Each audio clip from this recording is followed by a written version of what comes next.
En esta oportunidad, para rellenar y llenar los requisitos de la tesina, voy a entrevistar al doctor Alfredo Palmieri, un cirujano plástico. No sé si, doctor, usted nos pudiera dar una introducción sobre su carrera y a qué se dedica. Bueno, para mí es un gusto colaborar con la tesina. Yo soy cirujano plástico, fui egresado de la Universidad de San Carlos de Guatemala como médico y cirujano. Después hice una especialidad de cirugía general, fui jefe residente del Departamento de Cirugía del Hospital Roosevelt. Luego viajo a Guadalajara, Jalisco, México, y estudio en el Instituto de Cirugía Reconstructiva José Guerrero Santos. Y obtengo mi título de cirujano plástico, estético y reconstructivo de la Universidad de Guadalajara. También fui fellow del Dr. Guerrero Santos, que es una eminencia reconocida a nivel mundial, y también fui jefe residentes de dicho instituto. O sea, para ser cirujano plástico tuve que estudiar 16 años y es lo que actualmente estoy haciendo. Muy bien. No sé si le puedo preguntar qué fue lo que le motivó a usted a estudiar medicina y escoger esta carrera sobre las demás que ofrecía la universidad. Bueno, esa es una pregunta muy interesante. ¿Por qué? Cuando uno es joven, como tu persona, como tus compañeros, uno tiene ideales. Yo pensaba en la gente pobre, en la gente enferma. Y eso es lo que me motivó a estudiar medicina. Naturalmente, uno se va dando cuenta con el transcurso del tiempo que para poder crecer, poder vivir, también uno tiene que cobrar, más nunca negarle la atención a un necesitado, eso jamás. Pero uno de los motivos que yo tuve para ello fue querer ayudar al prójimo. ¿Cuál considera usted que fue la parte más difícil, más complicada de sus estudios y cómo fue que usted logró superar esa etapa? Bueno, actualmente yo estoy escribiendo un libro de mi vida y el editor del libro me preguntó. Yo viví la época del conflicto armado que todos los jóvenes, bendito Dios, no lo han vivido. Hoy estamos viviendo otros conflictos, pero había guerra. Entonces era un enfrentamiento entre la guerrilla que venía empujada por Fidel Castro y el ejército y el gobierno de Guatemala. Entonces era una guerra sucia, fue una guerra sucia. Y lo difícil fue que dentro de la universidad estaba en los laboratorios y podía escuchar las balaceras. Lo más doloroso que yo viví en ese tiempo, y como el editor de mi libro me preguntó cómo pudiste estudiar en ese tiempo hasta el día de hoy, yo no lo sé, porque en la mañana yo veía a mis compañeros y en la tarde ya no estábamos completos. Algunos habían muerto, algunos lo habían matado, algunos se habían ido con la guerrilla, otros pues los mataba la policía, en fin. Fue difícil, esa fue la parte más dolorosa, diría yo, y que yo no puedo entender cómo salimos, porque nos graduamos varios, y sí puedo decir con humildad que todos somos exitosos a pesar de lo que nos tocó vivir. Y no sé si me pudiera contar por qué eligió la especialidad de cirugía plástica. Bueno, yo cuando me entrené como cirujano general, me entrené en muchas cirugías de guerra, de emergencia. Por ejemplo, mi primer cirugía de tiroides fue una señora apuñalada, luego la primera vesícula igual, muchos heridos por arma de fuego. Entonces yo en un momento dado pensé escoger entre varias especialidades, una cirugía cardiovascular, otra cirugía de emergencia, de trauma, y opté por la cirugía plástica porque sentí que era un poco menos estresante, menos cargada. Yo había sufrido una enfermedad, yo fui desahuciado en esa época y pues para gloria de Dios, pues aquí estoy. ¿Cómo me sané? No me sané yo ni ningún doctor, más que oraron por mí y por eso decidí seguir cirugía plástica y Dios hizo el milagro de que aquí estoy. Hace 32 años fui desahuciado. Muy bien, y no sé si me puede describir también cómo es un día típico en su trabajo. Bueno, a estas alturas cambia mucho en relación a cuando uno se está formando. Porque al día de hoy yo programo mi trabajo, programo mi agenda, puedo programar días de consulta, puedo programar días de cirugía. Entonces, no tengo un patrón rígido para ello.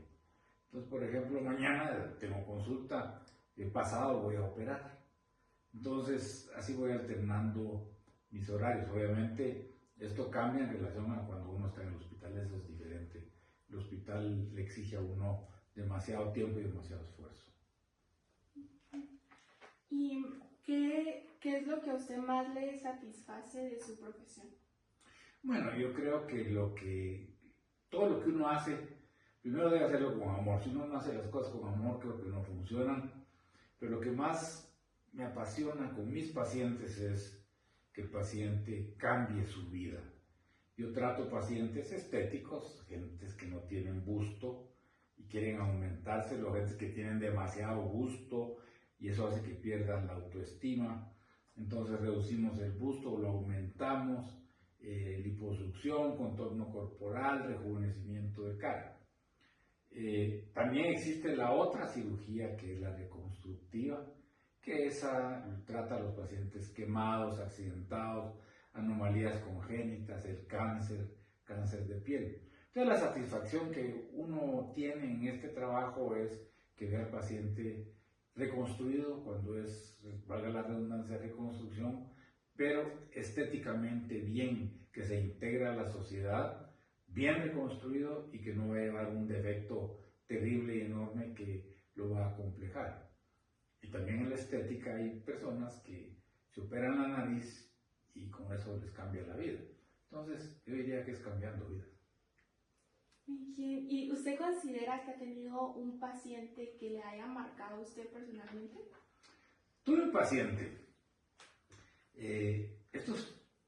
Mi vida está llena de contrastes y a mí me apasiona lo que me acabas de preguntar todo eso. Un día yo veía muchachos estudiando bachillerato en medicina y los veía en el hospital y decía, ¿qué hacen estos jóvenes aquí? Nadie los volteaba a ver. Entonces me preocupé por ellos. Entonces les dije, hagamos algo. Dile a tu maestra que les voy a dar una conferencia a todos. Yo pensé que iban a ser unos 20. Cuando llegué era un gimnasio lleno de muchachos, de jóvenes.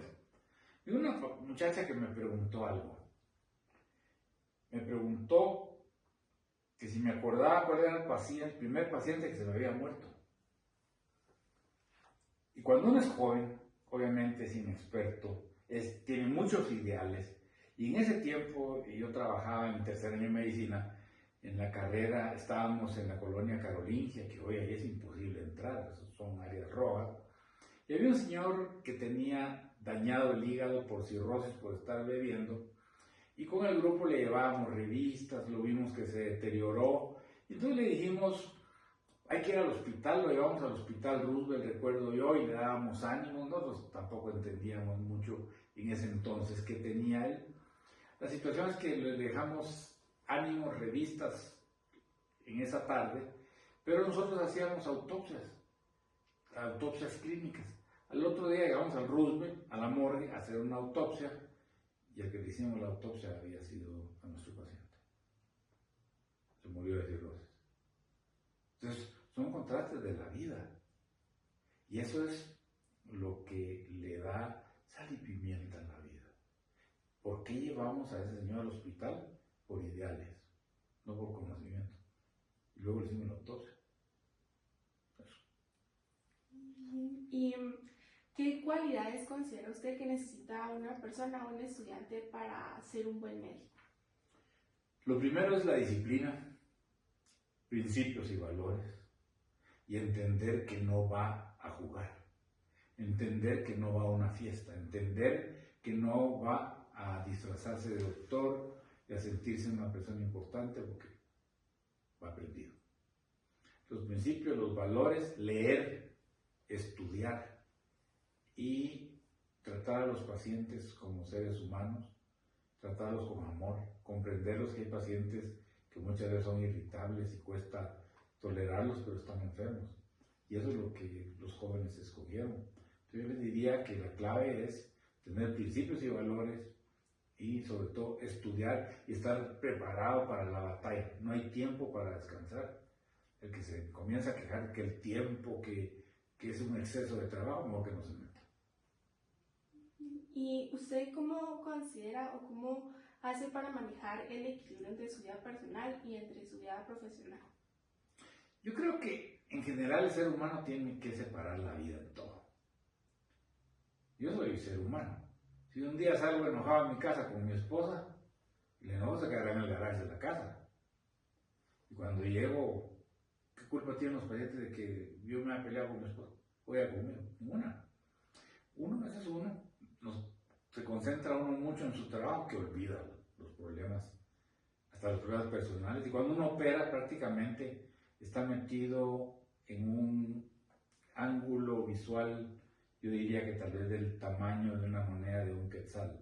Es lo que uno está viendo, va trabajando por pedacitos, no ve a lo grande un poder de concentración que tiene que tener uno y no se acuerda de nada. Uno no piensa en hijos, esposa, problemas, no tiene tiempo. Entonces, eso es lo que uno vive. Yo diría que uno vive el olvido del dolor hasta personal y después vive el dolor de los pacientes. Pero cuando uno está con el paciente, se le olvida todo lo demás. Eso es. Y si usted pudiera regresar al pasado, ¿volvería a escoger la carrera de medicina? Sí, volvería a escoger la carrera de medicina. Volvería a hacer lo mismo que he hecho. Sí recuerdo que cuando yo me gradué de bachiller, mi padre me dijo que qué quería hacer. Yo nunca fui un buen estudiante en los primeros, yo repetí 4 veces primero básico. Entonces, mi familia pensaba que a mí no me daba la cabeza, pero eran por otras circunstancias. Entonces, cuando llegué con mi padre, que me pregunta qué quiero estudiar, yo le digo, bueno, quiero ser médico o abogado. Y me dice, no, mijo, mejor estudiar para ser un buen ebanista, que tampoco es una mala profesión, no. Mejor estudiar para ser un buen mecánico. Entonces, me tocó el orgullo y me retó. Y dije, no. Y me hice médico. Y pasó el tiempo y aquí en Shela me puse a estudiar Derecho y cerré la carrera de abogado. No me gradué porque tampoco me interesa graduarme, no tengo tiempo. Pero la clave también para un estudiante y para la vida es soñar. Decía Ford, el inventor de los carros, cuidado con lo que sueñas, se te puede volver realidad. Y yo soñé a lo grande. Y llegué a lo grande. Muchas gracias, doctor, por el tiempo y por sus valiosas respuestas. Le agradezco por estar abierto a esta entrevista y por apoyarme en este proyecto de la tesina. Muchas gracias. Te deseo éxitos y espero que a tus maestros mi entrevista no los aburra. Gracias.